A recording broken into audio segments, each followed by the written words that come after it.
Hey everyone, I'm just going to be showing you a video today about how to use your warm neutral MAC eyeshadow palette. If anybody got this one, there's obviously 15 different colors in here, but you could buy them all singularly or get this palette like I bought pre-made, which was a really awesome deal. Either way, I love all the colors in this palette. Today I'm going to be using Brulee.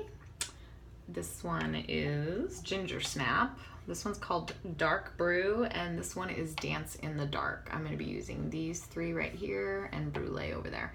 So this is a look I like to do when I'm just looking in the neutral tones with some, you know, maybe pinks just to look more vibrant and alive, or like you have a little bit of color in your face. It matches almost any kind of clothing. It's basically neutral with some pink and brown, so I really like it. Anyways, we'll be starting with the Brulee, which actually, if you do it right, you don't have to change your brush at all. I'm going to be using my MAC 217 brush, and, or I'm sorry, this one's the MAC 217 brush. I had it in the wrong hand. And this other one that I just got online in a set, it's just a lot fluffier. Sometimes I use it for blending. So I'm gonna go ahead and start actually with the fluffy one because I wanna get a good amount of Brulee on here. What I'm gonna do is just go underneath my arch first, concentrate it really good right there. Just keep concentrating it right there. Same on both sides. And if you start like that, it's a lot easier to just drag it down both sides of underneath your eyebrow. That's what you would call the highlight as far as placement goes when you're doing eyeshadow. So I'm just gonna keep doing that. Okay, so, excuse me. I have now, what I like to do next is the lid color, and the 217 is a little more compact. I don't need it too crazy, but it has a little bit of a sheen on its own.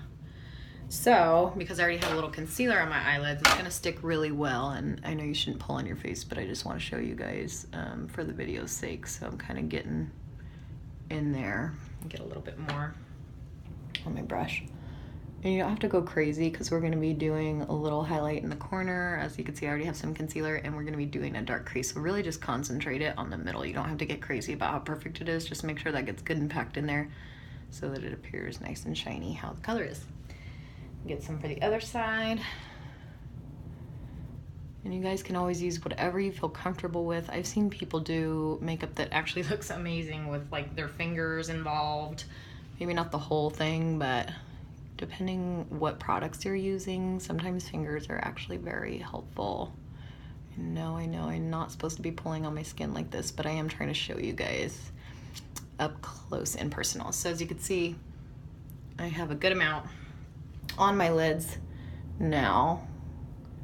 So I'm gonna go ahead and start with that. And now that I have my highlight in that, it looks kind of like, whoa, what are you, Mimi from Dear Carrie with pink instead of blue? Not so. This is just how you do it in order to not like mess yourself up. If you want to do a smoky eye or anything like that, there's a lot of different ways around like all the crazy fallout. I've seen people put tape. Sometimes that's because of the crease they want. Sometimes it's, you know, they'll put something underneath so it catches all the fallout. Sometimes people do the almost kind of like baking way where you leave a ton of powder underneath, and anything that falls off you just blow it off, brush it off, whatever. There's a million ways. This is not going to be that dark of a look, so I don't have to worry about smoky eye fallout, excuse me. However, if you do it in this order, it's a lot easier to do blending. So now that I've got these two on, I'm gonna go in and get the Dark Brew, which is right here. And I'm gonna take that into my crease. So I'm gonna start going around. I'm gonna get my hand in there. I'm gonna start going around my basic lid shape. It's okay if a little gets on the sides here because it appears more rounded on your lid that way if you get it on the sides. In fact, I'm gonna drag that one in from the corner. Now I know this looks crazy, you guys. It's not how it's gonna look for the end, so just bear with me. Same on the other side, that's still a little crazy. Getting more Dark Brew on my 217 brush. And if you just get in there real good at first, blending is your best friend later. So I'm just dragging that in again from the corner. It's okay if you get a little on the inside too. If you guys can see how the darker on both sides makes my eyelid appear more rounded.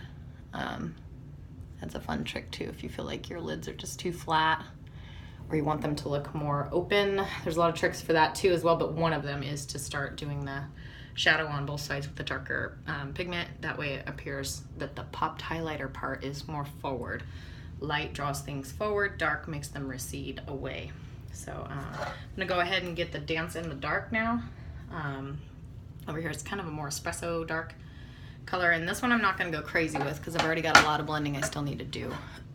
Excuse me. I'm gonna tap a little off because this one could cause fallout. So I'm just gonna start in the very corner right here, kind of start packing it into that little deep corner of my own eyeball. And then if I just pull it in this direction, I'm gonna have a good base for like what seems to look almost cat eye, smoke eye, whatever. When you go in to put your liner later, it follows that line. And then just take whatever's left and kind of brush it in towards about, you could do half or like 2/3, but I kind of just stop at mostly half, and whatever's left at the very end, I do a few strokes towards that area. I don't like to go too far in. It can start to really darken. I still have to, like I said, blend, but you don't want to get too dark around your eyes. You might just look like you got punched. So same with the other side. Start in the corner. You may not even be able to tell as much. This will just add that little bit extra depth. You could actually stop at the step before if you don't want to be too dark, but this is a nice way to do a quick kind of smoky eye. And it's more neutral, so it can be a day look as well. Some people might say I'm crazy, but I don't mind going out with a decent amount of makeup on. Just don't always have time for it. So anyways, I'm gonna go back to my fluff brush now, which I only really used for brulee. So I'm gonna go in and just take that and blend the line between the brulee and the crease one earlier. As you can see, that's already softening as we go. So same on this side. No, you're not supposed to pull. I'm really trying to show you guys.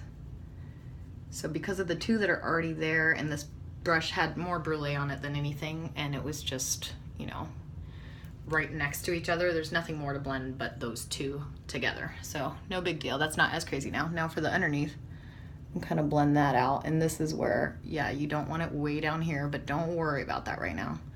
You can always clean that up. So I'm gonna start there and blend that out. So now it looks like I have way too much down here, which is fine. We're gonna go ahead and just get my powder brush, excuse me, go back to my NC30 MAC Studio Fix Compact. We're gonna go ahead and just buff that out. So now, it's just, I don't mind a slight shadow underneath, kind of appears like I'm lining my eye as well. I'll go underneath with eyeliner later and on top. But for right now, if you just clean up enough that it doesn't look like you got a black eye coming out or something, you're usually good. It just takes away that harshness or discoloration and leaves just enough up under your lash line if you blended it well to have like a shadow. So other than that, that's pretty much all the shadowing I'll be doing before I add. Mascara really finishes the look, liner really finishes the look. I can show you guys that in the next video, but that would be your base for going out with shadow on. So looks kind of crazy. I will show you guys in the next video how to do the final touches on that, but that's shadow in a nutshell for the MAC Neutral Warm Neutral palette. I really like this one. You guys should try it out. Let me know if you have any questions or comments below, and I'll try to get back to you as soon as possible. Thanks for watching.